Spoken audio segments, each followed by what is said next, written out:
ஸ்ரீமதே ராமானுஜாய நம.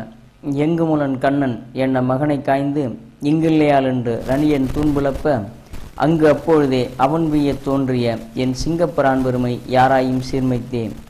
கோளில் பொறியில் குணமிலவே என் குணத்தான் தாளை வணங்காத்தலை. வசுதேவசுதம் தேவம் கம்சானூரமர்த்தனம் தேவகி பரமானந்தம் கிருஷ்ணம் வந்தே ஜெகத்குரும். அன்பான நேயர்களுக்கு திருச்செந்தூர் ஜோதிஷாலயம் ஸ்ரீஹர கிருஷ்ணராஜனின் வணக்கங்களை தெரிவித்துக் கொள்கிறோம். இந்த சிறப்பு நிகழ்ச்சியில் வைகுண்ட ஏகாதசி பற்றியான செய்திகளை நாம் காணவிருக்கிறோம். வைணவ விரதங்களிலே மிக முக்கியதாக கொண்டாடப்படுகிறது வைகுண்ட ஏகாதசி என்ற பெருநாளாகும். விரதங்கள் எத்தனையோ இருப்பினும் விரதங்களில் தலை சிறந்த விரதம் எது என்று கேட்டால் அனைத்து தரப்பினரும் சொல்லக்கூடிய ஒரே பதில் வைகுண்ட ஏகாதசி விரதம் என்பதைத்தான் குறிப்பிடுவார்கள். ஏகாதசி விரதம் என்பதே சிறந்த விரதமாக இருக்கிறது. அதில் இந்த மார்கழி மாதம் வரக்கூடிய வளர்பிறை ஏகாதசிக்கு முக்கோடி ஏகாதசி அல்லது வைகுண்ட ஏகாதசி என்று பெயரிட்டு இதை மிக சிறப்பான ஒரு திருநாளாகவும் ஒரு மிக அற்புதமான ஒரு விரதமாகவும் தமிழர்களும் இந்துக்களும் கொண்டாடி வருகிறார்கள். அப்படி என்ன இந்த வைகுண்ட ஏகாதசிக்கு சிறப்பு என்று நாம் இந்த நிகழ்ச்சியின் மூலமாக காணவிருக்கிறோம். ஏகாதசி என்றால் ஏகம் பிளஸ் தசமம், ஏகாதசமம் ஏகாதசி என்று பொருள். ஏகம் என்றால் 1 என்று பொருள், தசமம் என்றால் 10 என்று பொருள். 11வது நாள் அல்லது 11வது திதி என்பதுதான் ஏகாதசி என்று குறிப்பிடுகிறது. திதிகளை அடிப்படையாக வைத்தே நமது முன்னோர்கள் நாட்களையும் மாதத்தையும் கணக்கிட்டு வந்தார்கள். அந்த வகையிலே திதி என்பதுதான் நாளடைவிலே மருவி தேதி என்று மருவி இருக்கிறது. அந்த திதிகளை அடிப்படையாக வைத்து நமது முன்னோர்கள் சூரியனுக்கும் சந்திரனுக்கும் உள்ள இடைவெளிகளை குறித்து வந்தார்கள். அந்த திதிகளை அடிப்படையாக வைத்துத்தான் நம்முடைய தமிழர்கள் நம்முடைய நாட்காட்டிகளையும் நம்முடைய நாட்களையும் நம்முடைய விரதங்களையும் நம்முடைய பண்டிகைகளையும் வகுத்திருக்கிறார்கள்.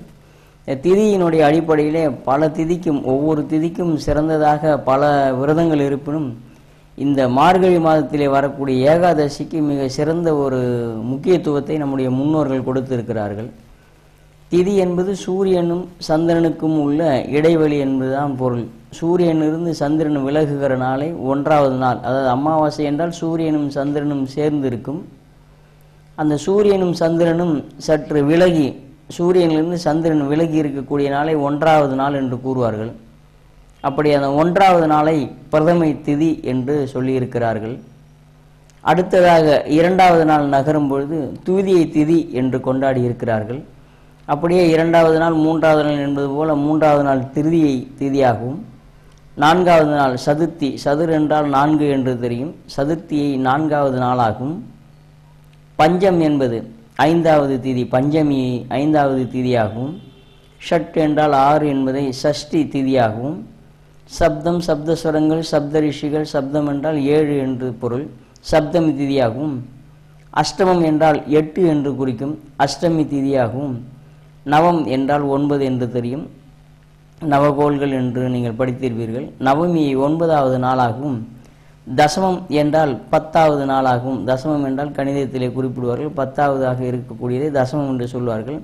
அப்படிப்பட்ட தசமம் என்றும் 11வது நாளை ஏகம் என்றால் 1, தசமம் என்றால் 10, 11வது திதி ஏகாதசி என்றும், துவிதம் என்றால் 2, தசமம் என்றால் 10, துவிதம் பிளஸ் தசமம் = துவாதசி என்றும், திரிதம் என்றால் 3, தசமம் என்றால் 10, திரையோதசி 13வது நாள் என்றும், சதுரும் தசமியும் சேர்ந்து 14வது நாளை சதுர்த்தசி என்றும், 15வது வருகிற நாளை மறுபடியும் பௌர்ணமி அல்லது அமாவாசை என்று குறிப்பிட்டார்கள். நம்முடைய முன்னோர்கள் 2 பட்சமாக பிரித்து வளர்பிறை தேய்பிறை என்று திதிகளை வகுத்து 30 நாட்களாக வகுத்து நம்முடைய முன்னோர்கள் 3 நாளிலே நாட்களை கணக்கிட்டு வந்தார்கள். அப்படி இந்த சூரியனையும் சந்திரனையும் வைத்து இந்த கிரகங்களுடைய பெயர்ச்சியை, இந்த கிரகங்களுடைய நகருதலை வைத்து நம்முடைய முன்னோர்கள் பல கணிதவியலை செய்திருக்கிறார்கள்.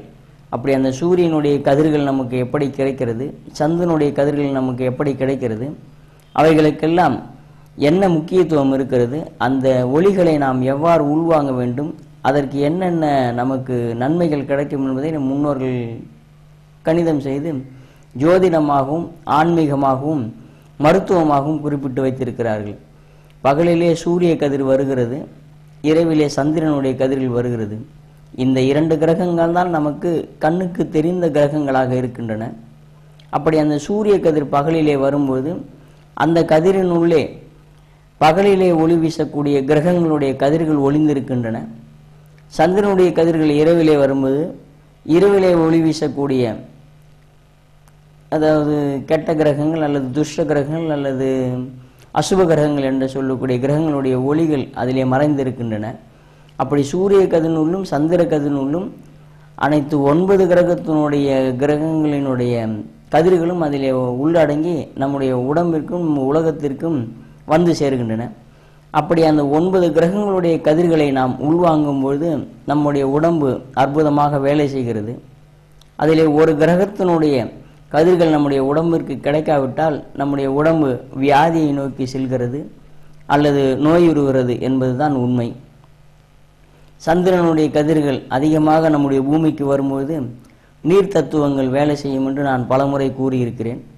நீர் தத்துவங்களாக இருக்கிற கடல் பொங்குவதும் நீர் தத்துவங்களாக இருக்கக்கூடிய நீர்நிலைகளிலே மாறுதல்கள் ஏற்படுவதும் சந்திரனுடைய கதிர்கள் அதிகமாக இருக்கும்போதை நீங்கள் அறிந்திருப்பீர்கள்.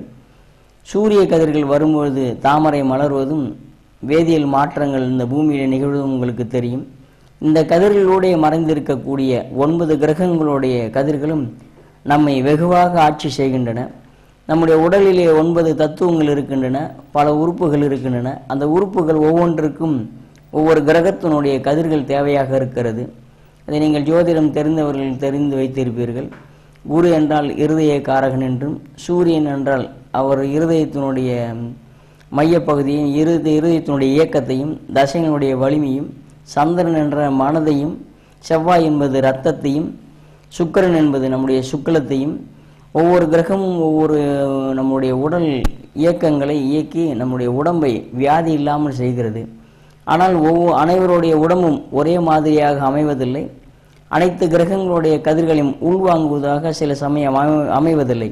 அதைத்தான் ஜோதிடத்திலே உங்களுக்கு இந்த கிரகம் வலு குறைந்திருக்கிறது, அல்லது இந்த கிரகத்தினால் உங்களுக்கு வியாதி வர இருக்கிறது, அல்லது இந்த கிரகத்தினால் உங்களுக்கு கஷ்டம் வர இருக்கிறது என்று சொல்வார்கள். அப்படி எந்தெந்த கிரகங்களுடைய கதிர்கள் நமக்கு கிடைக்கவில்லையோ அந்த கதிர்களை நாம் உள்வாங்க வேண்டும் என்பதற்காக நம்முடைய முன்னோர்கள் பல வகையிலே இந்த நம்முடைய பண்டிகைகளை வகுத்தார்கள். பொதுவாக நாம் பகலிலே அதிகமாக வெளியிலே நடமாடுகிறோம், சூரிய கதிர்களை உள்வாங்குகிறோம். அப்படி சூரிய கதிர்களை உள்வாங்கும் போது பகலிலே ஒளி வீசக்கூடிய கிரகங்களுடைய கதிர்கள் நம்மை வந்து அடைகின்றன, பிரச்சனை இல்லாமல் இருக்கிறது. ஆனால் இரவிலே நாம் வெளியிலே செல்வது குறைவாக இருக்கிறது. இரவிலே ஒரு கட்டிடத்தினுள்ளோ வீட்டினுள்ளோ நாம் அடைந்து விடுகிறோம். அப்படி நாம் அடைந்து விடும் பொழுது சந்திரனுடைய கதிர்களை நாம் உள்வாங்க தவறி விடுகிறோம் அல்லது உள்வாங்குவதில்லை. அதனால் சந்திர கதிர்கள் மட்டுமல்லாமல் இரவிலே ஒளி வீசக்கூடிய கிரகங்களுடைய கதிர்களும் நம்முடைய உடலுக்கு கிடைக்காமல் செய்து விடுகிறது. அப்படி நம்முடைய சந்திர கதிர்கள் கிடைக்காத போது நம்முடைய உடம்பு தன்னுடைய தன்மையை இழந்து வியாதி உண்டாகிறதும் பல மாறுதலுக்கு உண்டாவதுமாக நிகழ்கிறது. அதை மாற்றுவதற்காக, அதை போக்குவதற்காக நமது முன்னோர்கள் சந்திரனுடைய கதிர்கள் எப்பொழுதெல்லாம் அதிகமாக நமக்கு கிடைக்கிறதோ அந்த நாட்களில் நாம் வெளியே வர வேண்டும், அன்று சந்திரனுடைய கதிர்களை உள்வாங்க வேண்டும் என்பதற்காக சந்திரனுடைய கதிர்கள் அதிகமாக இருக்கக்கூடிய பௌர்ணமி தோறும் பண்டிகைகளை வகுத்து வைத்தார்கள். அந்த பண்டிகைகள் உங்களுக்கு தெரியும். தை மாதத்திலே பௌர்ணமி வந்தால் தைப்பூசம் என்று சொல்வார்கள். மாசியிலே மகம் நட்சத்திரம் வருவது மாசி மகம் என்று சொல்வார்கள். பங்குனியிலே பங்குனி உத்திரம் என்று சொல்வார்கள். சித்திரையிலே சித்திரை நட்சத்திரம் சித்ரா பௌர்ணமி என்று சொல்வார்கள். வைகாசியிலே விசாகம் என்று சொல்வார்கள். இப்படி ஒவ்வொரு மாதத்திற்கும் வரக்கூடிய பௌர்ணமிகள் தோறும் திருவிழாக்களாக, பண்டிகைகளாக நாம் வெளியிலே வர வேண்டிய சந்தர்ப்பத்தை ஏற்படுத்தி அன்று தெய்வ காரியங்களில் ஈடுபடுவது, தெய்வ விக்கிரகங்களை சுமந்து வெளியிலே ஒளிகள் படும்படி வெளியே வருவது என்று நம் சந்திர கதிர்களை உள்வாங்குவதற்காக இந்த பண்டிகைகளை வகுத்தார்கள் என்பதுதான் இதில் அடிப்படையாக மறைந்திருக்கக்கூடிய ஒரு செய்தியாகும். நமது இந்து மதம் என்பது மிக அற்புதமான ஒரு மதம். இந்த மதம் நம்முடைய வாழ்வியலை சொல்கிறது. இதிலே ஜோதிடம் மட்டுமல்ல, மருத்துவம் மறைந்திருக்கிறது.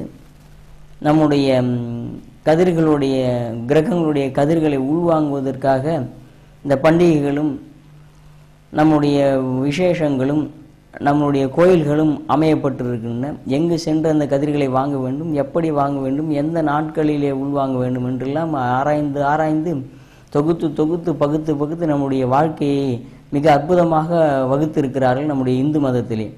அப்படி இந்த சந்திரனுடைய கதிர்கள் எப்போதெல்லாம் வெளியே வருகிறது என்று ஒரு சில கணக்குகள் இருக்கிறது. அப்போது இந்த சூரியனுக்கும் சந்திரனுக்கும் உள்ள இடைவெளியை குறிப்பதை திதி என்று சொன்னேன். சூரியனும் சந்திரனும் சேர்ந்திருந்தால் அது அமாவாசை. சூரியனை சுற்றி நீள்வட்ட பாதையில் தான் அனைத்து கிரகமும் சுற்றி வருகின்றன.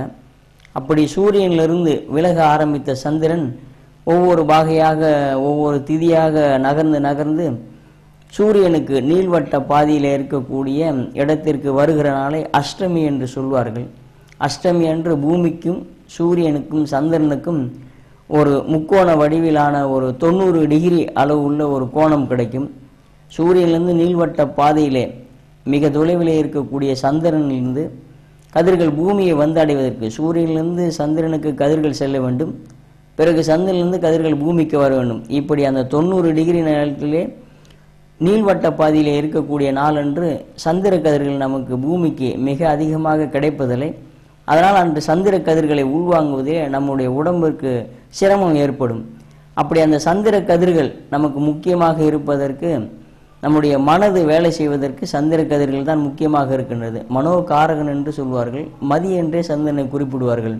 சந்திரனுடைய கதிர்கள் நம்முடைய உடம்பு உள்வாங்கினால்தான் நம்முடைய மூளையிலே இருக்கக்கூடிய சுரப்பிகள் வேலை செய்யும், கழுத்திலே இருக்கக்கூடிய பிட்டுட்ரி சுரப்பிகள் வேலை செய்யும், வயிற்றிலே இருக்கக்கூடிய பித்த நாளங்கள் சுரக்கும். அதனால் செரிமானம் ஆவதற்கும் நம்முடைய மூளை திறம்பட செயல்படுவதற்கும் நம்முடைய பிட்டுட்ரி சுரப்பிகள் சுரப்பதற்கும் சந்திரனுடைய கதிர்கள் மிக அவசியமாக இருக்கின்றன. அப்படி அந்த சந்திரனுடைய கதிர்கள் அஷ்டமியிலே மிக மந்தமாக மிக வீரியம் குறைவாக வருவதனால் அன்றைய தினம் நம்முடைய மூளையினுடைய செயல்பாடு திறன் குறைகிறது. அதனால் அன்றைய தினம் புதிய காரியங்களை செய்ய வேண்டாம், அல்லது புதிய முயற்சிகளை இறங்க வேண்டாம், புதிதாக எதையும் நீங்கள் வேலை செய்ய வேண்டாம் என்று ஒதுக்கி அஷ்டமியிலே எந்த வேலையும் செய்ய வேண்டாம் என்று வகுத்திருக்கிறார்கள். அப்படி அந்த 90 டிகிரியிலே இருக்கக்கூடிய சந்திரன் சற்று விலகி நவமி என்றும் தசமி என்றும் ஏகாதசி என்ற 11வது நாட்களுக்கு வரும்போது ஏறக்குறைய பூமிக்கும் நம்முடைய சந்திரனுக்கும் இருக்கக்கூடிய அந்த டிகிரி என்பது 65 டிகிரியாக இருக்கும். அதாவது வளர்பிறையில் இருக்கக்கூடிய சந்திரனுக்கு 65 டிகிரியாக இருக்கும், தேய்பிறையில் இருக்கக்கூடிய சந்திரனுக்கு 45 டிகிரியாக இருக்கும். அப்படி இருக்கும்பொழுது நமக்கு அன்று கிடைக்கக்கூடிய அந்த சந்திரனுடைய கதிர்கள் நம்முடைய மூளைக்கு போதுமானதாக இருக்கிறது. ஆனால் வயிற்றிலே ஏற்படக்கூடிய பித்த சுரப்பிகளை பித்த நாளங்களை சுரக்க வைக்கிற அளவிற்கு அந்த கதிர்கள் கிடைப்பதில்லை. அதனால் அன்றைய தினம் நம்முடைய ஏகாதசி அன்று செரிமான குறைபாடுகள் ஏற்படுவதற்கான வாய்ப்புகள் இருப்பதை நம்முடைய முன்னோர்கள் கண்டுபிடித்திருக்கிறார்கள். அப்படி கண்டுபிடித்த ஒரு காரணத்தினால் இந்த ஏகாதசி என்று நீங்கள் ஏதாவது ஒரு நாளைக்கு நீங்கள் சாப்பிட்ட சாப்பாடு உங்களுக்கு செரிக்கவில்லை என்றால் அன்று காலண்டரை கிழித்து பார்த்தீர்களால் ஏகாதசி திதி என்று இருக்கும். ஏகாதசி என்று வரக்கூடிய சந்திர கதிர்கள் நம்முடைய பித்த சுரப்பிகளை இயங்க வைப்பதற்கான வலு குறைந்திருக்கிறது. அதனால் அன்றைய தினம் சாப்பிடாமல் இருக்க வேண்டும் என்பதுதான் விஞ்ஞான ரீதியான உண்மையாக இருக்கிறது. அப்படி இந்த ஏகாதசி அன்று நாம் சாப்பிட்டு உடம்பு ஒவ்வாமையும் அல்லது செரிமான குறைபாடும் ஏற்படக்கூடாது என்பதும் ஒரு விதி. அது மட்டுமல்ல, தினமும் நாம் 3 வேளை அல்லது 5 வேளை உண்கிறோம், மாதம் 30 நாளும் உண்கிறோம், வருடம் 365 நாளும் சாப்பிட்டு கொண்டே இருக்கிறோம். நம்முடைய ஜீரண உறுப்புகள் வேலை செய்து கொண்டே இருக்கிறது, வயிற்றுக்கு வேலை அதிகமாகி கொண்டே இருக்கிறது. அப்படியானால் இந்த வயிற்றை எப்போது நாம் சுத்தப்படுத்துவது அல்லது வயிற்றுக்கு எப்போது ஓய்வு கொடுப்பது என்று நம்முடைய முன்னோர்கள் சிந்தித்தார்கள். அதன் விளைவாக நம்முடைய முன்னோர்கள், அதாவது இந்த பித்த நீர் சுரந்தால் சாப்பிடாமல் இருந்தால் இந்த பித்த நீர் அமிலத்தன்மை உடையது, அது குடலிலே அரித்து குடலிலே அல்சர் அல்லது ஓட்டையை உண்டு பண்ணிவிடும் என்று தெரியும். அப்படியானால் சாப்பிடாமல் இருக்க வேண்டும், உடலை சுத்தப்படுத்த வேண்டுமென்றால் இந்த அமில நீர் என்றைக்கு குறைவாக சுரக்கிறதோ அன்றைய தினம் நாம் உண்ணாமல் உபவாசம் இருந்தால் நம்முடைய உடம்பில் இருக்கக்கூடிய நச்சுத்தன்மைகள் நீங்கி நம்முடைய உடம்பில் இருக்கக்கூடிய கழிவுகள் வெளியேறி நம்முடைய உடம்பு சுத்தமாகும், உடம்பினுடைய ஆரோக்கியம் கூடும் என்று கண்டுபிடித்தார்கள். இந்த ஏகாதசி திதியிலே அந்த பித்த நீர் மிக குறைவாக சுரப்பதை கண்டுபிடித்து அன்றைய தினத்திலே சாப்பிடாமல் இருந்தால் குடலுக்கும் பாதுகாப்பாக இருக்கும், உடலிலே ஓட்டை விழாது என்று கண்டுபிடித்து அன்றைய தினம் சாப்பிடுவதை நிறுத்தி வைத்தார்கள் என்பதுதான் இந்த ஏகாதசியினுடைய மறைமுக செய்தியாக இருக்கிறது. இந்த ஏகாதசி அன்று நம்ம உண்ணாமல் இருக்கும் பொழுது நம்முடைய உடம்பு மிக அதிகமான சக்தியை பெறுகிறது. உடலில் இருக்கக்கூடிய நச்சுத்தன்மைகளும் கொலஸ்ட்ராலும் அதாவது கரைந்து நம்முடைய இரத்த ஓட்டத்தை சீராக்கி நம்முடைய தேகத்தை ஆரோக்கியப்படுத்துகிறது என்பதுதான் இதில் மறைந்திருக்கக்கூடிய செய்தியாக இருக்கும். அப்படிப்பட்ட இந்த ஏகாதசி வருகிற நாட்களை எல்லாம் பகுத்து பார்த்தார்கள் நம்முடைய முன்னோர்கள். அதிலே குறிப்பாக இந்த மார்கழி மாத ஏகாதசி என்பது அதாவது குருவனுடைய வீட்டிலே சூரியன் இருக்கிற ஒரு மாதமாக இந்த மார்கழி மாதம் அமைகிறது. வளர்பிறையிலே இந்த சந்திரன் என்பது ரிஷபராசியிலே தன்னுடைய உச்ச வீட்டிலே சென்று அமைகிறது. கிருத்திகை நட்சத்திரத்திலே இந்த மார்கழி மாதத்திலே சந்திரன் இருப்பார். அதாவது சூரியன் தனுசு ராசியிலும் சந்திரன் ரிஷபராசியிலும் இருக்கக்கூடிய நிகழ்வு தான் இந்த வைகுண்ட ஏகாதசி என்று பெயர். இந்த நாளிலே நாம் உபவாசம் இருந்தால் நம்முடைய உடல் முழுவதும் ஒரு வருடம் ஏற்பட்ட நம்முடைய ஒரு வருடம் முழுவதும் நாம் உண்ட நச்சுக்களும் நம்முடைய உடம்பிலே சேர்ந்த கழிவுகளும் ஒன்றாக எரித்து வெளியேற்றப்படும் என்பதுதான் இதில் அடிப்படையாக மறைந்திருக்கக்கூடிய மருத்துவ உண்மையாகும். அப்படிப்பட்ட இந்த ஏகாதசி அன்று நம்முடைய முன்னோர்கள் இந்த விரதத்தை கடைபிடிக்கிற ஒரு வழக்கத்தை ஏற்படுத்தினார்கள். இது விஞ்ஞான செய்தியாக இருக்கிறது. இந்த சூரியனையும் சந்திரனையும் அடிப்படையாக வைத்து நாம் விழாக்களை நடத்தி வருகிறோம், பண்டிகைகளை ஏற்படுத்தி இருக்கிறோம் என்பது நாம் பார்த்தோம். அந்த வகையிலே ஒவ்வொரு திதிக்கும் சிறப்பாக சில பண்டிகைகள் இருக்கின்றன. திதிகளை ஏகாதசிக்கு மட்டும் சிறப்புகள் அல்ல, அனைத்து திதியிலும் சிறப்புகள் இருக்கின்றன. அந்த வகையிலே முதலிலே வரக்கூடிய பிரதம திதியை நாம் நவராத்திரி கொலு ஆரம்பமாக கொண்டாடி வருகிறோம். யுகாதி பண்டிகை என்ற தெலுங்கு பண்டிகையும் இந்த பிரதமையிலே வருகிறது. இந்த பிரதம தேதிக்கு இந்த நவராத்திரி என்பது முதலிலே வரக்கூடிய நாளாக அமைந்து இந்த பிரதமையிலே நவராத்திரி ஆரம்பத்தை கொண்டாடி வருகிறோம். அடுத்து இரண்டாவது வரக்கூடிய துவிதைக்கு யம துவிதிகை என்று ஒரு பண்டிகை இருக்கிறது. இந்த துவிதை யம துவிதை ஐப்பசியிலே வரக்கூடிய யம துவிதியை ரொம்ப முக்கியமான ஒரு விழாவாக கொண்டாடப்படுகிறது. யமுனையும் யமனும் இரட்டை பிறவைகளாக அவதரித்தார்கள். அந்த யமுனை தன்னுடைய சகோதரனான யமனை அழைத்து விருந்து படைத்து தன்னுடைய கணவருக்கு ஆயுளை நீட்டிக்க செய்த ஒரு விழாவாக இந்த ஐப்பசியிலே வரக்கூடிய யமத்து விதையை இருக்கிறது. இந்த யமத்து விதையை நாம் வழிபாடு செய்வதன் மூலமாக அதை கடைபிடிப்பதன் மூலமாக இல்லத்திலே அவருடைய கணவருக்கு ஆயுளை நீட்டிக்க செய்யக்கூடிய ஒரு பண்டிகையாக இந்த யமத்து விதையை அமைகிறது. அடுத்தது மூன்றாவது அவருடைய திருதைக்கு அட்சய திருதை என்று பெயரிட்டு அட்சய திருதியிலே சந்திரன் மிக வீரியம் பெறுவதால் அனைவரும் வளருவதற்கும் தானம் செய்வதற்கும் புண்ணிய காரியங்கள் வளர்வதற்கும் அட்சய திருதி என்று பெயரிட்டு திருதியை நாம் கொண்டாடி வருகிறோம். சதுர்த்திக்கு விநாயகர் சதுர்த்தி என்று பெயரிட்டு விநாயகர் சதுர்த்தியை வணங்கி வருகிறோம். அடுத்து பஞ்சமிக்கு நாக பஞ்சமி, ரிஷி பஞ்சமி என்று பெயரிட்டிருக்கிறோம். இதில் ரிஷி பஞ்சமி என்று ஒன்று வரும். அதாவது புரட்டாசி மாதத்திலே வளர்பிறையிலே வரக்கூடிய பஞ்சமிக்கு ரிஷி பஞ்சமி என்று பெயர். இந்த ரிஷி பஞ்சமி பற்றி நான் முன்னமே கூறியிருக்கிறேன்.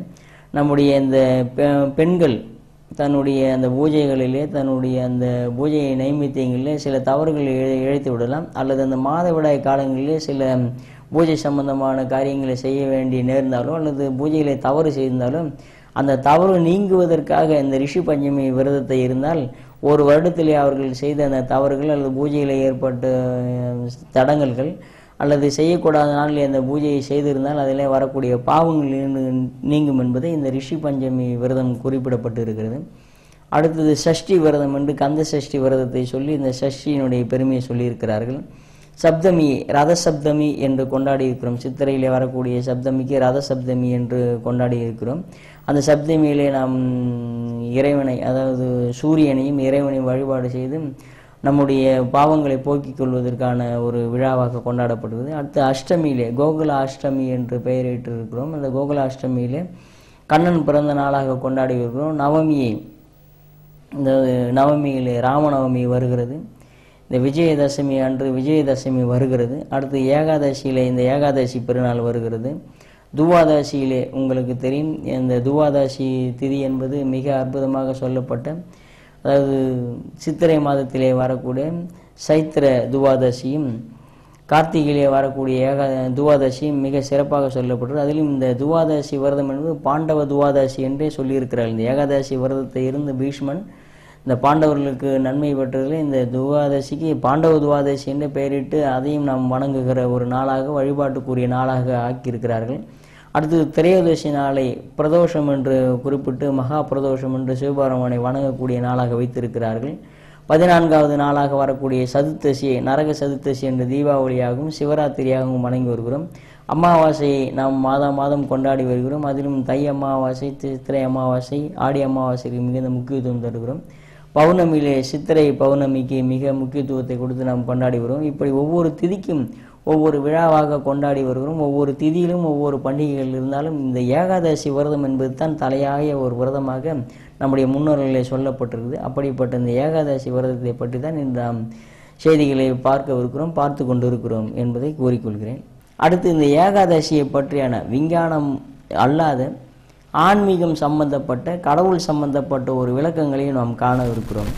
இந்த ஏகாதசியை பற்றியான விஷயங்களில் மிக முக்கியமாக சிலாக்கியமாக கொண்டாடப்படுவது வைணவத்தை அடிப்படையாக வைத்த திருவிழாவாகவும் பண்டிகையாகவும் இந்த வைகுண்ட ஏகாதசி அமைகிறது.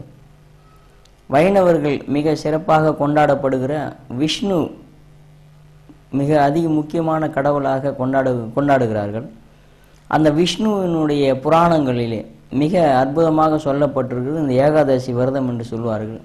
இந்த ஏகாதசி விரதம் எப்படி வந்தது அல்லது இந்த ஏகாதசிக்கு எப்படி அந்த பெயர் வாய்ந்தது என்பதை ஒரு சிறிய விளக்கத்தின் மூலமாக நம்முடைய முன்னோர்கள் கூறியிருக்கிறார்கள்.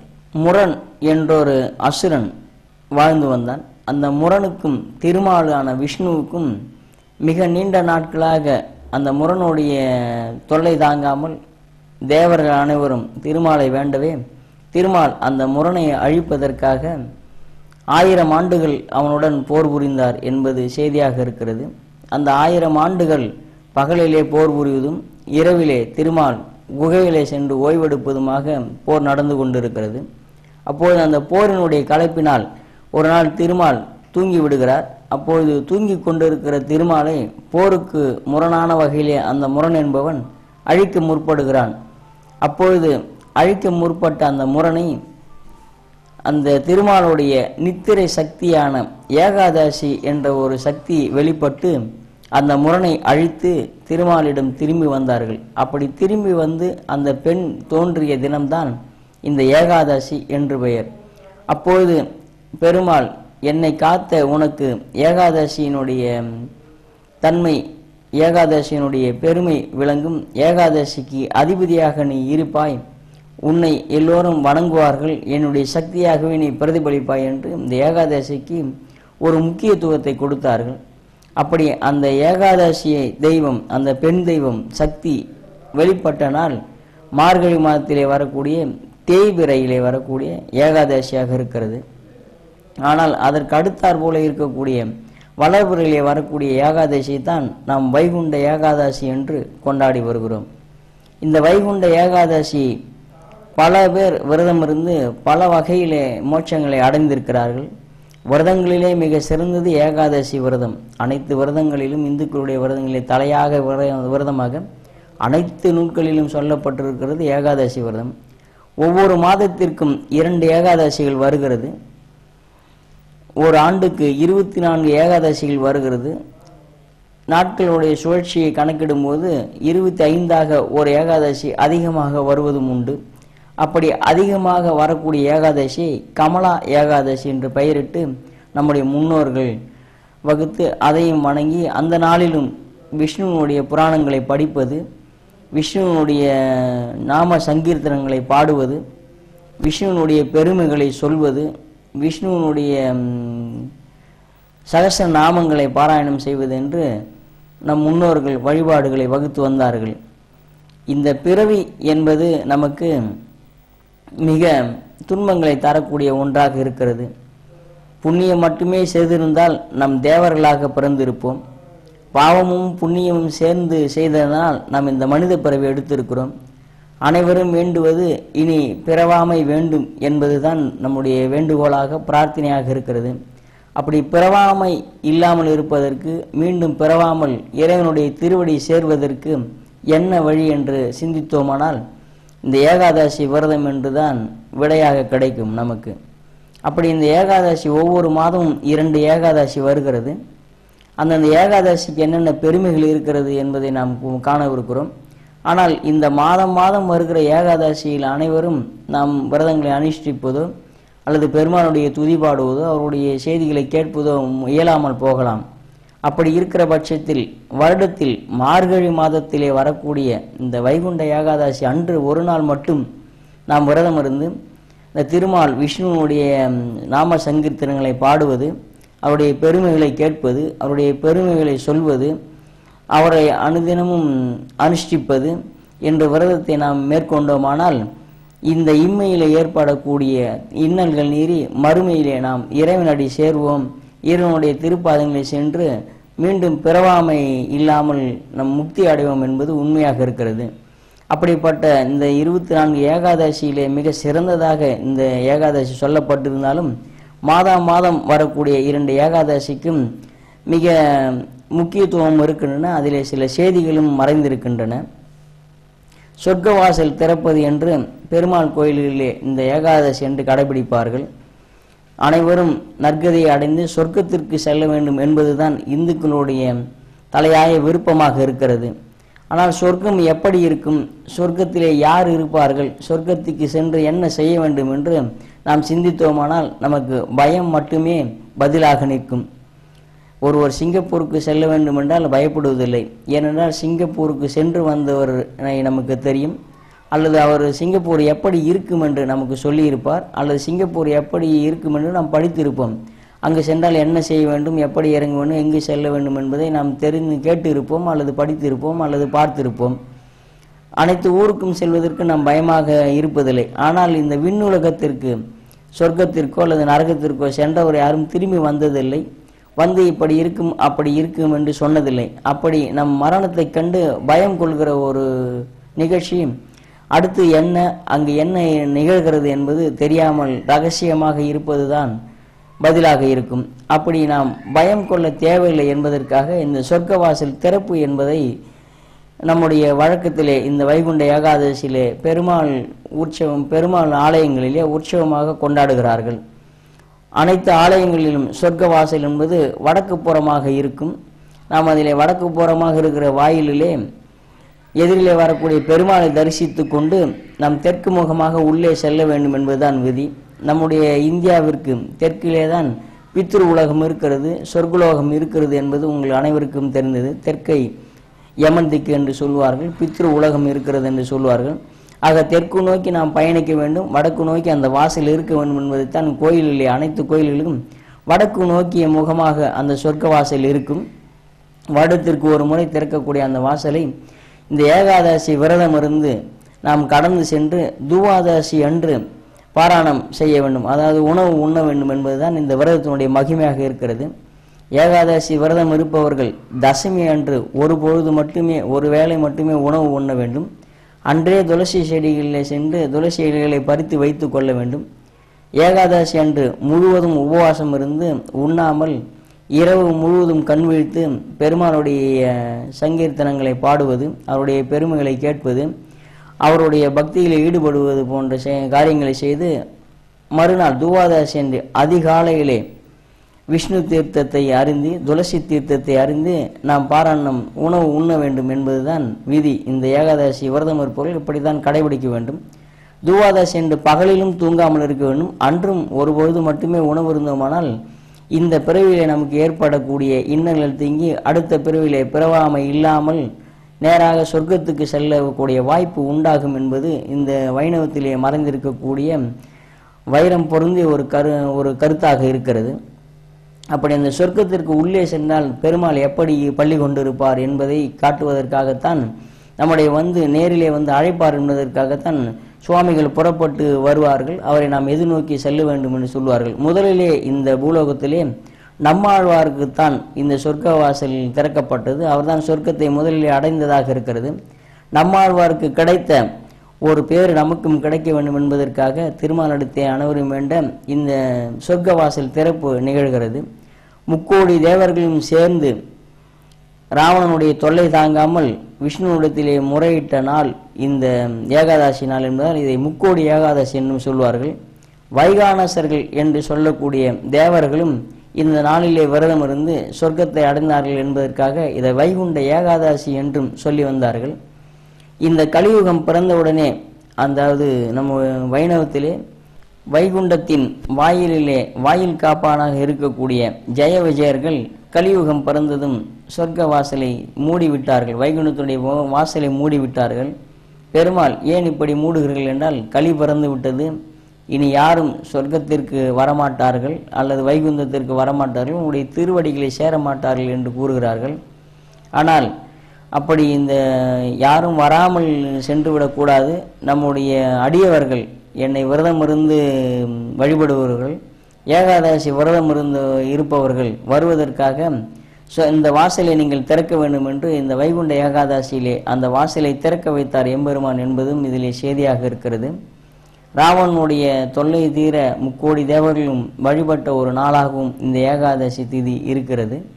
இந்த ஏகாதசி அன்று சொர்க்க வாசல் திறந்து நம் உள்ளே சென்று எம்பெருமானை தரிசிக்க வேண்டும், சொர்க்கலோகத்தை பார்க்க வேண்டும் என்பது விதியாக இருந்தாலும், அனைத்து பெருமாள் கோயில்களிலும் இந்த சொர்க்க வாசல் திறக்கிற நிகழ்ச்சி இருந்தாலும், பெரிய கோயில் என்கிற கோயிலிலே தலை சிறந்த கோயிலாக இருக்கக்கூடிய வைணவ திருத்தலங்களில் 108 திருத்தலங்களிலே மிக தலையாய முதல் கோயிலாக இருக்கக்கூடிய ஸ்ரீரங்கத்திலே இந்த சொர்க்க வாசல் திறப்பு என்பது மிக முக்கியமாக கடைபிடிக்கக்கூடிய மிக முக்கியமான ஒரு விழாவாக, மிக பெரிய விழாவாக கொண்டாடப்படுகிறது.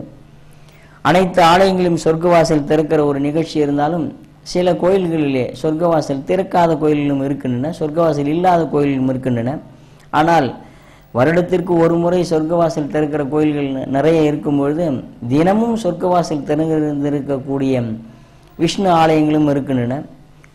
கும்பகோணத்திலே இருக்கக்கூடிய சாரங்கபாணி கோயில் என்பது நித்திய சொர்க்கவாசல் இருக்கக்கூடிய ஒரு தலமாக இருக்கிறது. அங்கு தினமும் நம் சென்று பெருமாளை வழிபட்டோமானால் சொர்க்கவாசலை அடைந்த ஒரு பலன் கிடைக்கும் என்று அந்த கோயிலுக்கு சிறப்பாக சொல்லப்பட்டிருக்கிறது. எம்பெருமான் ஸ்ரீமத் ராமானுஜர் அவதரித்த ஸ்ரீபெரும்புதூரில் இருக்கக்கூடிய ஆதிகேசவ பெருமாள் சந்நிதியிலும் நித்திய சொர்க்கவாசல் இருக்கிறது. அங்கு நாம் தினம்தோறும் செல்கிற வாசலுக்கே சொர்க்கவாசல் என்றுதான் பெயர். அங்கு நாம் வாழ்க்கையிலே ஒரு முறை சென்றால் கூட சொர்க்கவாசலை கடந்த ஒரு பலன் கிடைக்கும் என்று இந்த 2 கோயில்களும் தனி சிறப்பாக சொர்க்கவாசல், நித்திய சொர்க்கவாசல் அமைந்த ஒரு கோயிலாக இருக்கின்றன. இந்த சொர்க்கவாசல் கடந்து நாம் உள்ளே சென்று எம்பெருமானை தரிசிக்கிறோம். துவாதாசி அன்று பாராயணம் சாப்பிட வேண்டும் என்று சொன்னேன். அப்படி அந்த துவாதாசி என்று துளசி தீர்த்தம் சாப்பிட்டு அகத்திக்கீரையும் நெல்லிக்கனியும் சுண்டைக்காயும் சேர்த்து நம் உணவிலே சேர்த்து சாப்பிட வேண்டும் என்று சொல்லியிருக்கிறார்கள். இதில் விஞ்ஞானமும் இருக்கிறது, மெய்ஞானமும் இருக்கிறது. அதாவது முதல் நாளிலே நாம் முழுவதுமாக உபவாசம் இருந்து பட்டினி இருந்து சாப்பிடாமலே இருந்திருப்போம். அடுத்த நாள் நாம் சாப்பிட வேண்டும் என்பதற்காக விட்டமின் ஏ அதிகமாக இருக்கக்கூடிய அகத்திக்கீரையும் விட்டமின் சி அதிகமாக இருக்கக்கூடிய நெல்லிக்கனியும் உண்ண வேண்டும் என்று நம்முடைய முன்னோர்கள் மிக அற்புதமாக அதை சொல்லியிருக்கிறார்கள். இந்த அகத்திக்கீரைக்கு பூலோக அமுதம் என்றே பெயர். அமுதம் எப்படி இருக்கும் என்றால் அகத்திக்கீரையிலே தான் அமுதம் இருக்கிறது என்று சித்த வைத்தியர்கள் குறிப்பிடுவார்கள். மேலும் வைணவத்திலும் இந்த அகத்திக்கீரையினுடைய பெருமையை சொல்லியிருக்கிறார்கள். இதை ஆனால் நம் முன்னோர்கள் நம்முடைய வாழ்க்கையிலே அதிகமாக சமைப்பதில்லை. ஏதோ சில நாளில் சிரார்த்தம் செய்கிற நாள்களிலோ அல்லது இந்த சொர்க்கவாசல் நாட்களிலோ தான் நாம் உண்ணுகிறோம். இந்த அகத்திக்கீரையினுடைய சத்து, இந்த அகத்திக்கீரையில் இருக்கக்கூடிய சாறு தான் அமிர்தமாக போற்றப்படும். இந்த அகத்திக்கீரையினுடைய சாறை சாப்பிட்டோமானால் உடம்பில் எந்த வியாதியும் வராது, உடம்பு மிக ஆரோக்கியமாக இருக்கும். அமிர்தமே அதுதான் என்று நிறைய நூல்களிலே குறிப்பிடப்பட்டிருக்கின்றன. நெல்லிக்கனி என்பது மிக மிக முக்கியமான ஒரு வைணவ கனியாக போற்றப்படுகிறது. எப்படி சிவனை வழிபடுகிறவருக்கு ருத்ராட்சம் தலையாய விருட்சமாக ருத்ராட்சம் விளங்குகிறதோ, அதை போல விஷ்ணுவை வழிபடுவதற்கு இந்த நெல்லிக்கனி தான், நெல்லி மரம் தான் மகாலட்சுமியுடைய சொரூபமாக விளக்கப்பட்டிருக்குது. நெல்லி மரத்திலே மகாலட்சுமி வாசம் புரிகிறார்கள்.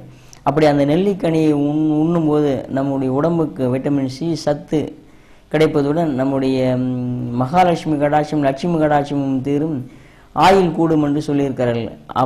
அவ்வை அதியமானுக்கு நெல்லிக்கனியை பரிசாக கொடுத்தார் என்று தெரியும்.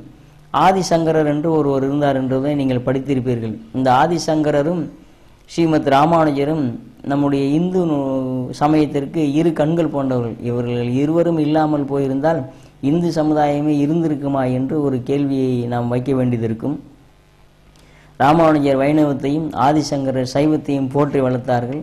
இன்று நாம் இந்த இந்து சமயத்தை போற்றி பாதுகாத்து கொண்டாடி வருகிறோம் என்றால் அதற்கு அடிப்படையாக இருந்தவர்கள் ஆதிசங்கரும் ராமானுஜரும். அந்த ஆதிசங்கரர் சிறுவனாக இருக்கும் பொழுதே அவர் ஏகாதசி விரதம் இருந்து மறுநாள் துவாதசியிலே விரதத்தை முடிப்பதற்காக ஒரு ஏழை பெண்ணுடைய இல்லத்திற்கு சென்று பிச்சை கேட்கிறார். ஆனால் அவருக்கு பிச்சை இடுவதற்கு ஏதும் இல்லாத போது ஒரு நெல்லிக்கனியை, காய்ந்த நெல்லிக்கனியை கொண்டு வந்து ஒரு அம்மையார், வயது முதிர்ந்த அம்மையார், வறுமையிலே வாடிக்கொண்டிருந்த அம்மையார் அவருக்கு பிச்சையாக இட்டார்கள். அதை பெற்றுக்கொண்டு தன்னுடைய துவாதசி விரதத்தை முடித்து கொண்டு ஆதிசங்கரர் அவருடைய வறுமை போக்குவதற்காக கனகதாராஸ்தவம் என்ற ஒரு சுலோகத்தை பாடினார். இந்த கனகம் என்றால் தங்கம் என்று, தாரை என்றால் மழை என்று பொருள். அந்த சுலோகம் பாடி முடித்ததும் லட்சுமியினுடைய கடாட்சமான தங்க மழை பொழிந்தது என்று ஆதிசங்கருடைய வரலாறுல இந்த கனகதாரா சுலோகத்திற்கு வியாக்கியானம் சொல்லப்பட்டு இருக்கிறது. நெல்லிக்கனி என்பதே மகாலட்சுமியுடைய அம்சமாக இருக்கிறது. அந்த நெல்லிக்கனியை அவருக்கு பிச்சையிட்ட ஒரு வறிய மூதாட்டிக்கு தங்கமழை பொழிந்து அவருடைய வறுமை நீங்கியது என்று நாம் வரலாறுகளை படித்திருக்கிறோம். ஆதிசங்கரன் என்பவர் நம்முடைய வாழ்நாளிலே வாழ்ந்த ஒரு மகானாகவே இருக்கிறார். அவருடைய அற்புதமும் இந்த ஏகாதசி விரதத்திலே நாம் தெரிந்து கொள்வது மிக சிறப்பாக இருக்கும்.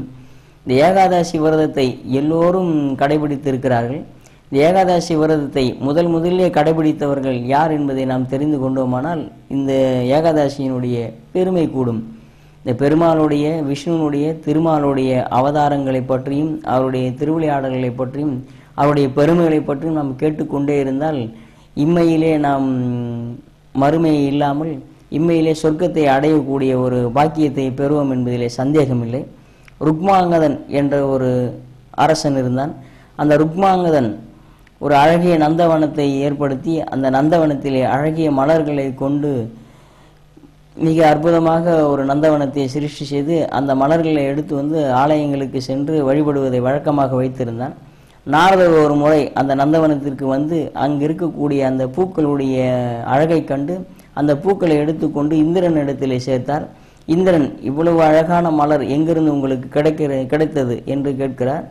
நாரதர், பூலோகத்திலே இருந்து கிடைத்தது, இது ருக்மாங்கதன் என்ற அரசனுடைய நந்தவனத்திலே இருக்கிறது என்று சொல்ல அங்கே இருக்கிற கந்தர்வர்கள் இறங்கி வந்து அந்த புஷ்பத்தை பறிக்க முற்படுகிறார்கள். தினமும் பறித்து கொண்டு போகிறார்கள். இந்த பூக்கள் களவாடப்படுவதை அறிந்த ருக்மாங்கதன், யாரோ திருடர்கள் வந்துவிட்டு இந்த பூக்களை பறித்து கொண்டு செல்கிறார்கள் என்று ஒரு நாள் இந்த கந்தர்வர்களை பிடித்து கண்டங்கத்திரி செடியிலே கட்டி போட்டு விட்டார்கள்.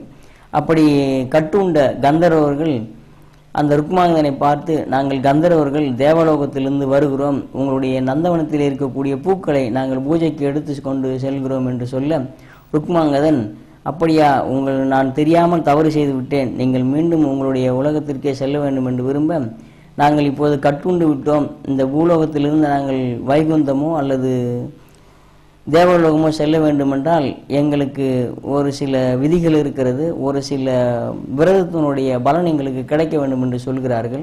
அப்படி என்ன உங்களுக்கு பலன் கிடைக்க வேண்டும் அல்லது என்ன உங்களுக்கு செய்ய வேண்டும் என்று கேட்டால், ஏகாதசி விரதம் இருந்தவர்கள் யாராவது அதனுடைய பலனை எங்களுக்கு தானமாக கொடுத்தால் நாங்கள் தேவ உலகம் செல்ல முடியும் என்று சொல்கிறார்கள்.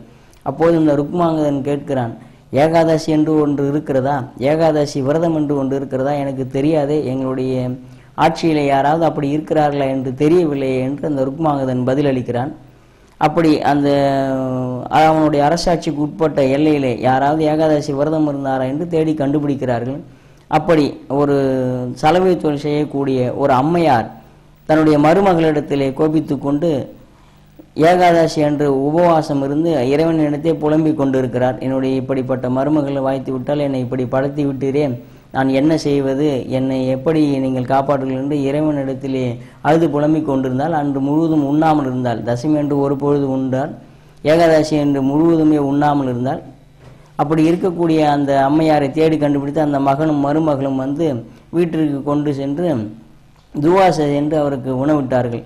தெரியாமலே அவருடைய வாழ்க்கையிலே இந்த விரதங்கள் அதாவது கடைபிடித்து அந்த பலன் அவர் சேர்ந்து விடுகிறது. அப்படி அந்த சலவை தொழிலானுடைய பலனை ஏகாதசி பலனை இந்த கந்தர்களுக்கு கொடுக்குமாறு ருக்மாங்கதன் வேண்டுகிறான். ஆனால் அந்த அம்மையார் அதற்கு மறுத்துவிட, பாதி பலனாவது நீங்கள் கொடுங்கள் என்று சொல்லி அந்த பாதி பலனை கொடுத்த உடனே இந்த கந்தர்வர்கள் தன்னுடைய உலகத்திற்கு, தேவ உலகத்திற்கு சென்றார்கள் என்று குறிப்பு இருக்கிறது.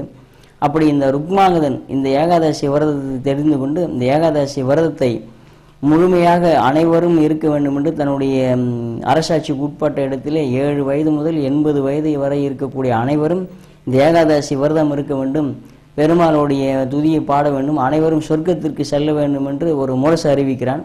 இவனும் காலம் தவறாமல் ஏகாதசி விரதத்தை இருந்து கொண்டு வருகிறான். மாதம் மாதம் ஏகாதசி விரதத்தை இருந்து கொண்டு வருகிறான். அப்படி இவனுடைய இந்த ஏகாதசி விரதத்தை சோதிக்க வேண்டும் என்று நினைத்த இந்த பிரம்மா ஒரு மோகினியை சிருஷ்டி செய்து இவருடைய இந்த ஏகாதசி விரதத்தை கலைக்கும்படி ஆணையிடுகிறார். அப்படி வந்த மோகினி ருக்மாங்கதனுடைய நந்தவனத்திற்கு சென்று தன்னுடைய அழகிலே அவனை மயக்கி ஒரு மாதம் முழுவதும் தன்னுடனே இருக்க செய்கிறார். ஆனால் தசமி தீதி வந்ததும் முரசு அறிவிக்கப்படுகிறது. ருக்மாங்கதன் ஏகாதசி விரதம் இருக்க வேண்டும் என்று தன்னுடைய நினைவிலிருந்து மீண்டு வருகிறான். அப்போது அந்த மோகினி அவனை வெளியே செல்ல விடாமல் தடுத்து என்னுடனே இருக்க வேண்டும் என்று கேட்டுக்கொள்ள, ஆனால் முடியாது, வேறு ஏதாவது கேளு, உனக்கு கொடுக்கிறேன் என்று இந்த ருக்மாங்கதன் சொல்கிறான். அப்படியானால் உனது பிள்ளை, ருக்மாங்கதனுக்கு ஒரு பிள்ளை இருந்தான், அந்த பிள்ளையை அதாவது நீங்கள் வெட்டி எனக்கு காவு கொடுக்க வேண்டும், அல்லது அவனுடைய சிரத்தை துண்டித்து எனக்கு அந்த பலனை கொடுத்தால்தான் உங்களை விடுவேன் என்று சொல்கிறான். ஏகாதசி முக்கியமா மகன் முக்கியமா என்றால் அந்த தர்மவர்மன் என்ற அவனுடைய பிள்ளையை கூட்டு தர்மாங்கதன் என்று பெயர் அவனுக்கு. பின்னாளிலே தர்மவர்மன் என்று ஒரு பிறவியும் இருக்கிறது. அது ஸ்ரீரங்கத்தினுடைய செய்தியிலே பார்க்க இருக்கிறோம். அந்த தர்மாங்கதனை அழைத்து தன்னுடைய மகனையே வெட்ட துணிகிறான் அந்த ருக்மாங்கதன், ஏகாதசி விரதம் தடைபடக்கூடாது என்பதற்காக. அப்படி அவன் நோங்கிய வாள் எம்பெருமானுடைய விஷ்ணுனுடைய கிருபையாலே அது பூமாலையாக அவனுடைய மகனுடைய கழுத்திலே விழுந்து அவர்கள் அனைவரும் மோட்சத்திற்கு சென்றார்கள் என்று அந்த ருக்மாங்கதனுடைய கதையிலே இருக்கிறது. அப்படி அந்த ருக்மாங்கதன் இருந்த ஒரு விரதம் இந்த ஏகாதசி விரதம். அவன் இருந்த இந்த ஏகாதசி விரதத்திற்கு கைசிக ஏகாதசி என்று பெயர். கார்த்திகை மாதம் தேய்பிரையிலே வரக்கூடிய இந்த ஏகாதசி கைசிக ஏகாதசி என்று பெயர். அந்த ஏகாதசியை கடைபிடித்தால் நம்முடைய முன்னோர்களோடு செய்த சாபமும் முன்னோர்களால் ஏற்படக்கூடிய இன்னல்களும் நம்மளுடைய பிறவியில் ஏற்படக்கூடிய இன்னல்களும் நீங்கி மறுபிறவியிலே நாம் இறைவனுடைய திருவடியை அடைவோம் என்பதற்காக இந்த ருக்மாங்கனுடைய கதை சொல்லப்பட்டு இருக்கிறது. மேலும் அம்பரீஷன் என்ற ஒரு மன்னனும் இந்த ஏகாதசி விரதத்தை இருந்து தன்னுடைய உலகத்திலிருந்து சுதர்சனுடைய ஆழ்வாருடைய ஆட்கொள்வதற்கு பிறகு அவரும் வைகுந்தத்தை அடைந்தார் என்று செய்தி இருக்கிறது.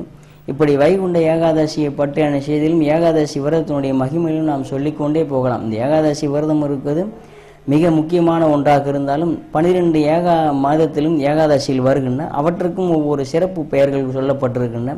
அந்த வகையில் சித்திரை மாதத்திலே வளர்வரிலே வரக்கூடிய ஏகாதசிற்கு காமதா ஏகாதசி என்று பெயர். இந்த காமதா ஏகாதசியை நாம் கடைபிடித்தோமானால் நாம் அதிகமாக பாலுணர்விலே ஈடுபட்டு காம இச்சையிலே தூண்டப்பட்டு நாம் செய்த தவறுகள் நீங்கும். நம்முடைய காம இச்சையினால் செய்த தவறுக்கு பிராயச்சித்தமாக அமையும். அந்த பாவம் நம்மை வந்து சேராது என்று இந்த காமதா ஏகாதசிக்கு சொல்லப்பட்டு இருக்கிறது. இது வளர்வுரையிலே சித்திரை மாதத்திலே வரக்கூடிய ஏகாதசி. அதற்கு அடுத்தாற் போலே அந்த சித்திரையிலே தேய்பிரையிலே வரக்கூடிய ஏகாதசிக்கு வர்தினி ஏகாதசி என்று பெயரிட்டு இருக்கிறார்கள். இந்த வர்தினி ஏகாதசி என்பது கல்விகளை கற்பதற்கும் கல்விகளிலே நாம் செய்த தவறுகள் நீங்குவதற்கும் கல்வி தானம் செய்வதற்கும் வித்யாதானம் செய்வதற்கும் மிக சிறந்த ஒரு ஏகாதசியாக சொல்லப்பட்டது. இந்த விரதம் இருந்தால் கல்வி கிடைக்கும்.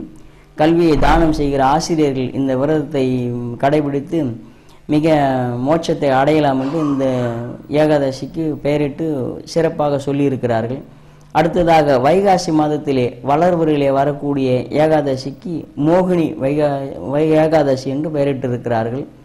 திருஷ்டிமான் என்ற ஒரு அரசன் கௌண்டில்ய முனிவருடைய ஆலோசனையின்படியே இந்த மோகினி ஏகாதசியினுடைய பெருமையை கேட்டு இந்த ஏகாதசி விரதம் இருந்து தன்னுடைய மோகத்திலிருந்து பெண் மோகத்திலிருந்து மற்ற மோகத்திலிருந்து விடுதலையால ஒரு நாளாக இந்த மோகினி ஏகாதசி குறிப்பிடப்பட்டு இருக்கிறது.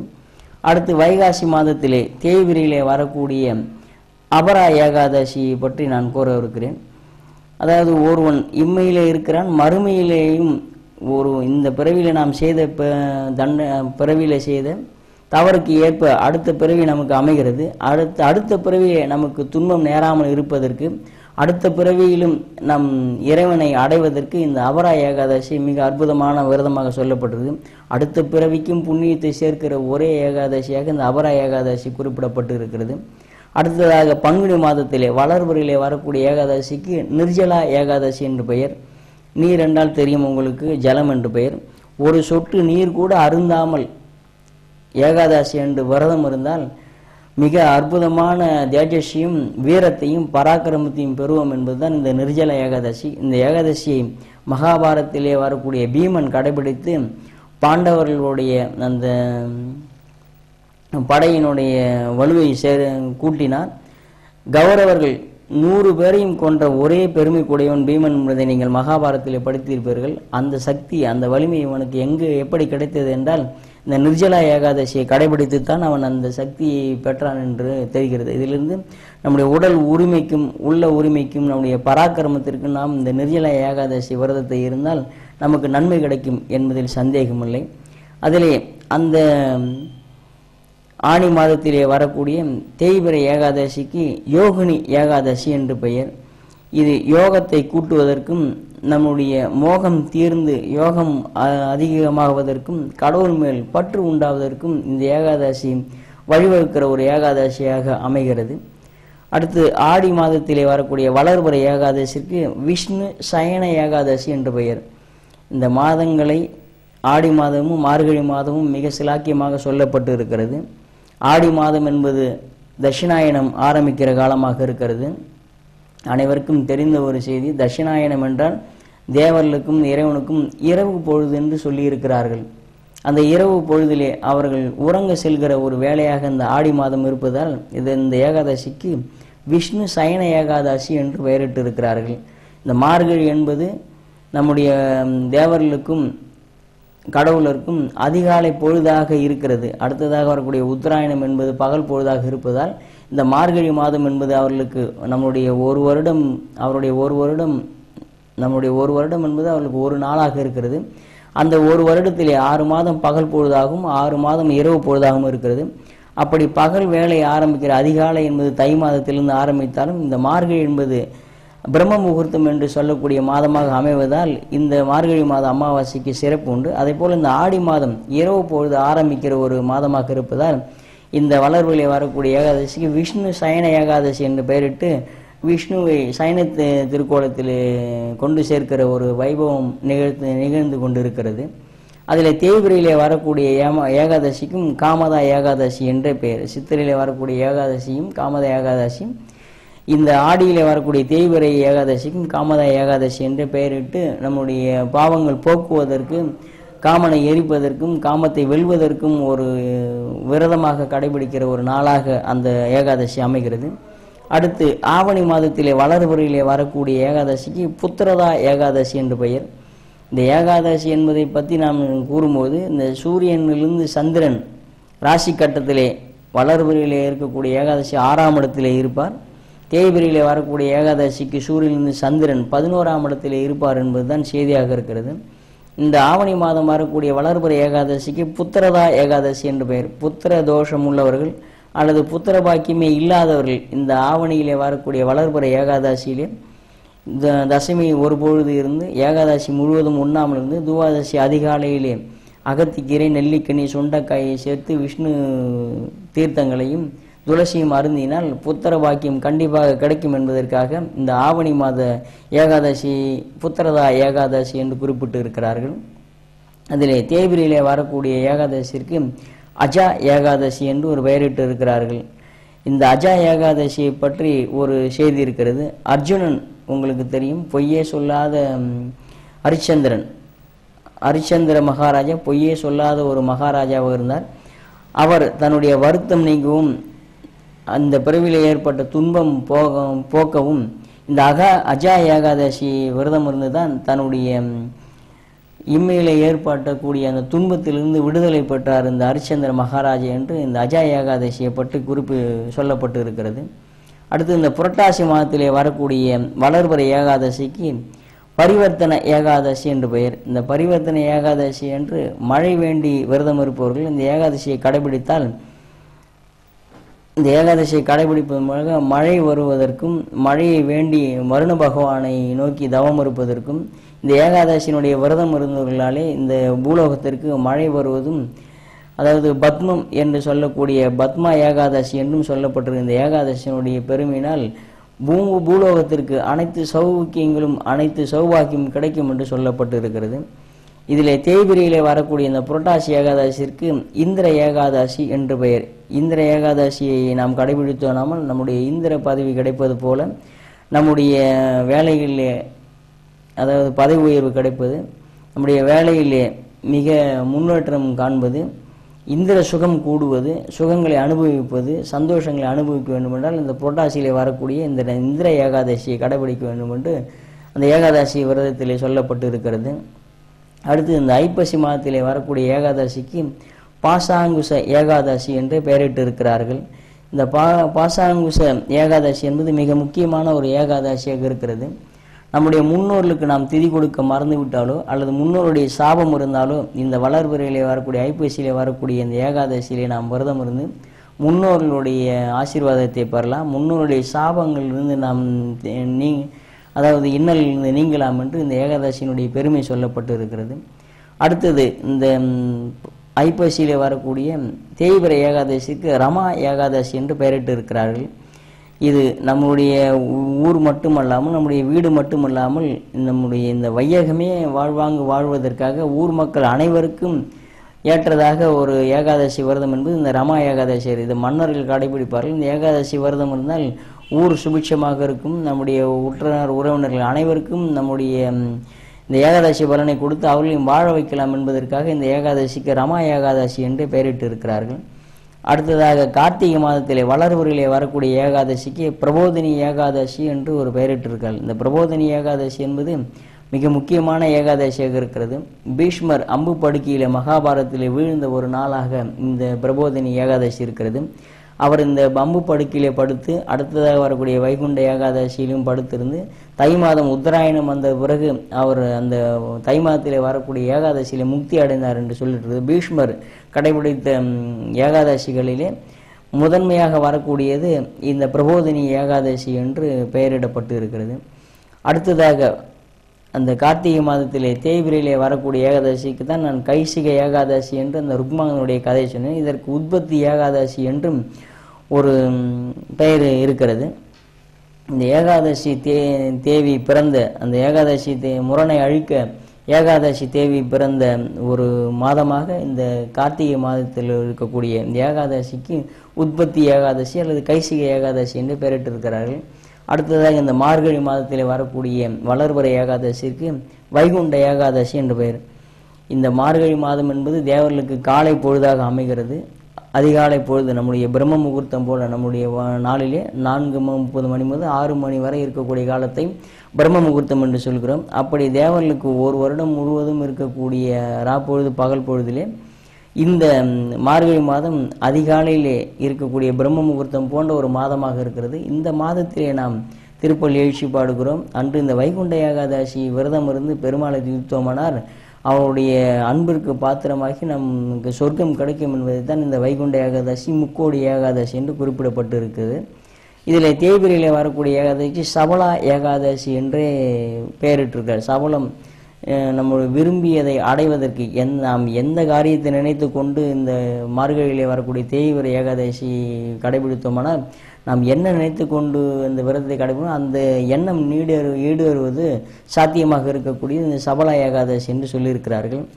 இந்த ஆவணியிலே வரக்கூடிய வளர்பிறை ஏகாதசியை போல தை மாதத்திலும் புத்திரதா ஏகாதசி வருது வளர்பிறை. இந்த ஏகாதசியை கடைபிடித்தால் தையிலே கடைபிடித்தால் புத்திர பாக்கியம் வருவதற்கு 2 ஏகாதசிகளிலே இந்த தை மாதம் வளர்பிறை ஏகாதசிக்கும் புத்திரதா ஏகாதசி என்றே பெயரிட்டு இருக்கிறார்கள். அடுத்தது அந்த தை மாதத்திலே தேய்பிரையிலே வரக்கூடியதற்கு ஷட்டில ஏகாதசி என்று பெயரிட்டிருக்கிறார்கள். இந்த ஷட்டில ஏகாதசி என்றால் ஷட் என்பது எல்லை குறிக்கக்கூடிய ஒரு சொல்லாக இருக்கிறது. எல் தானம் செய்வது எல்லை அன்னத்திலோ அல்லது எள்ளில் நம்முடைய பட்சணங்களிலோ அல்லது எள் கலந்த பண்டங்களை மற்றவர்கள் தானமாக கொடுப்பதனால் நம்முடைய முன்னோருடைய சாபங்கள் நீங்குவது, முன்னோர்களுக்கு நம் பரம்பரையாக திதி கொடுக்காமல் அந்த தோஷங்கள் விலகுவது என்பதற்காக இதை ஷடில ஏகாதசி என்று குறிப்பிட்டு இருக்கிறார்கள்.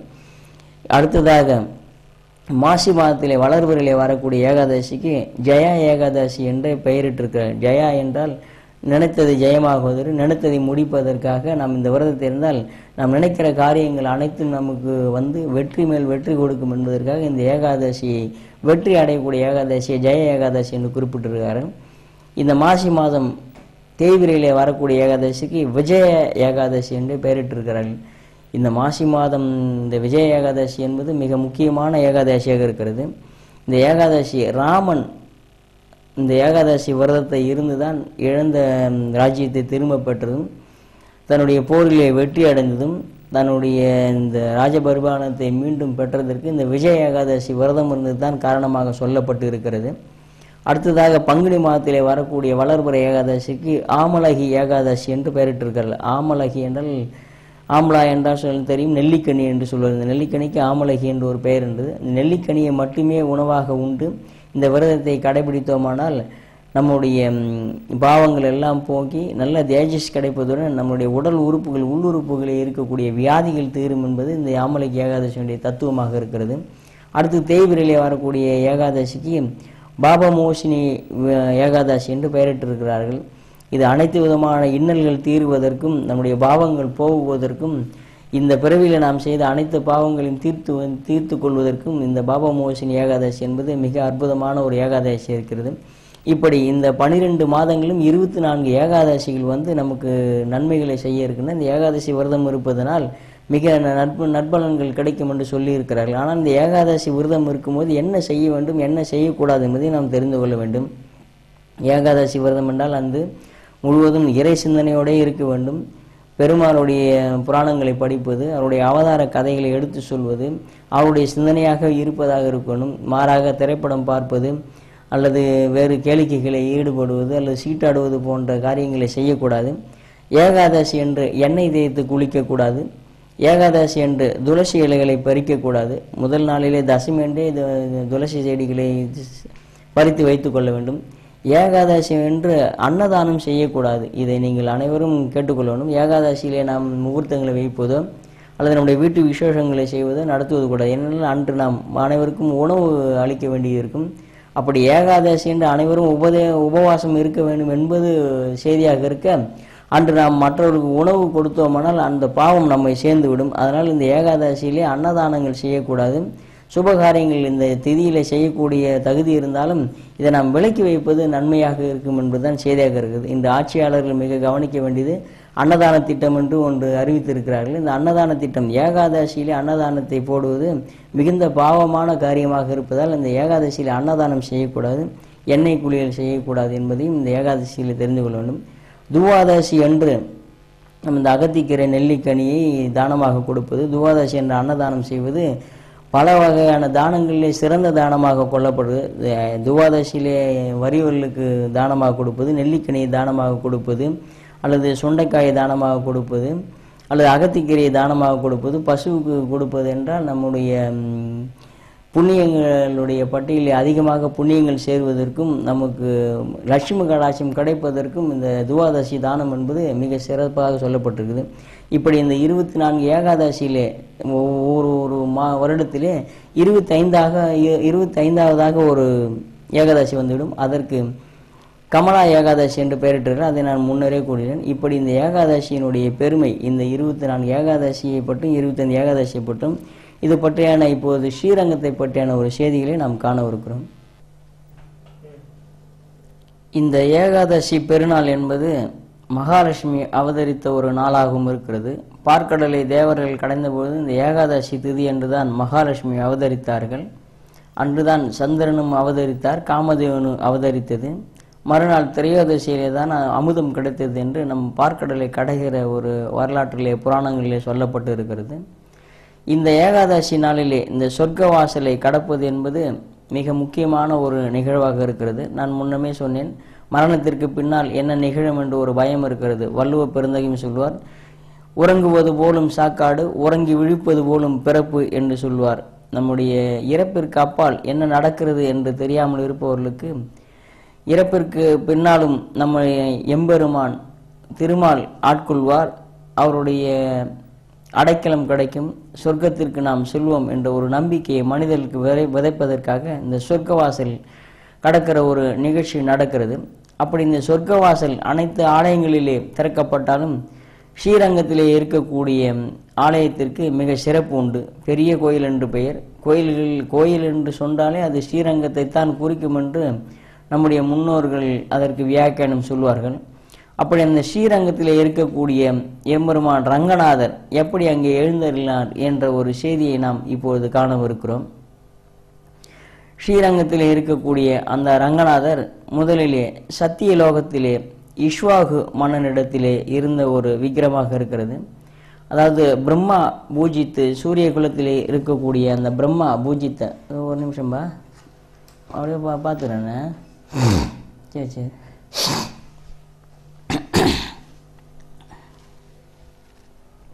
சத்தியலோகத்திலே இருந்த பிரம்மா இந்த விக்கிரகத்தை ஸ்ரீரங்கத்திலே இருக்கக்கூடிய ரங்கநாதருடைய விக்கிரகத்தை வைத்து பூஜித்து வந்தார் என்பது நம்முடைய புராணங்களில் அனைவருக்கும் தெரிந்த ஒரு செய்தியாக இருக்கிறது. பிரம்மாவுடைய வழித்தோன்றலாக வந்த இஷ்வாகு மன்னன் பிறகு அந்த பிரம்மாவிடத்திலே பெற்று இந்த ரங்கநாதருடைய சிலையை வைத்து வழிபாடு செய்து வந்தார்கள். பிறகு இந்த இஷ்வாகு குலத்திலே வந்த சூரிய குலத்திலே தோன்றிய ராமன் இந்த சிலையை வைத்து வழிபாடு செய்து வந்தார்.